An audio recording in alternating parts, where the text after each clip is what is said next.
Gilad Shalit was kidnapped in June 2006 by Palestinian militants. Last September, Israel announced that it would release 20 female Palestinian detainees and prisoners in exchange for a video proving Shalit was still alive. The trade took place on October 2nd. The video was released that afternoon. Rojena Jinajanera is a 23-year-old Palestinian in the West Bank community of Batunia.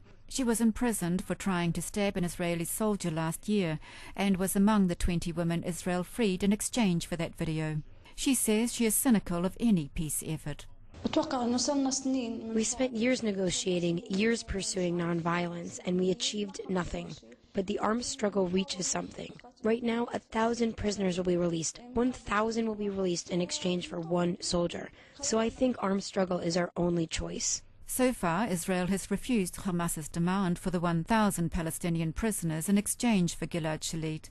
Prime Minister Benjamin Netanyahu has ruled out releasing top-ranking terrorists. He says the state of Israel is prepared to pay a heavy price, but that does not mean any price. Hamas says it is prepared to hold Gilad Shalit in captivity for many more years, until Israel meets its demands. But 4 years on, the group's treatment of the soldier is coming under scrutiny. The Red Cross has repeatedly asked Hamas to allow visits to ascertain Shalit's conditions of detention and treatment, but Hamas has refused. On July 12th this year, thousands of Israelis attended a rally in Jerusalem to press the Israeli government for a prisoner swap.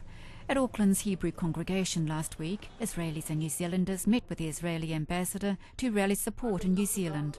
And Assistant Rabbi Moshe Naor appealed to all New Zealanders to actively campaign for Shalit's release. I believe that you can do something, even if it's to tell it to someone else, to talk to your MPs, to talk to the media, write letters to the family, like we are doing now. It's make them strong, make them keep the hope, write letters maybe to international organizations to work harder to release Gilad, because in the end of the day, it's the question of the pressure being put on the Hamas, on these terror organizations to release Gilad.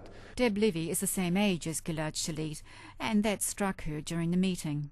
And yet here in New Zealand, in terms of the life that I'm living, I'm in a country which doesn't have to struggle for its survival, where I don't have to go and be part of a New Zealand Defence Force to protect my right to exist here.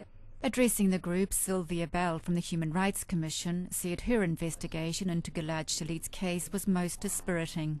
She said Hamas is not bound by international treaties, and any requests for access to the captured soldier would be difficult to enforce.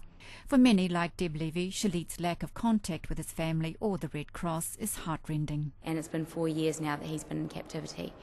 And the fact that he hasn't had a visit from the Red Cross or from the United Nations, that he hasn't had contact with his family, absolutely breaks my heart, both as a Jew and as a member of humanity.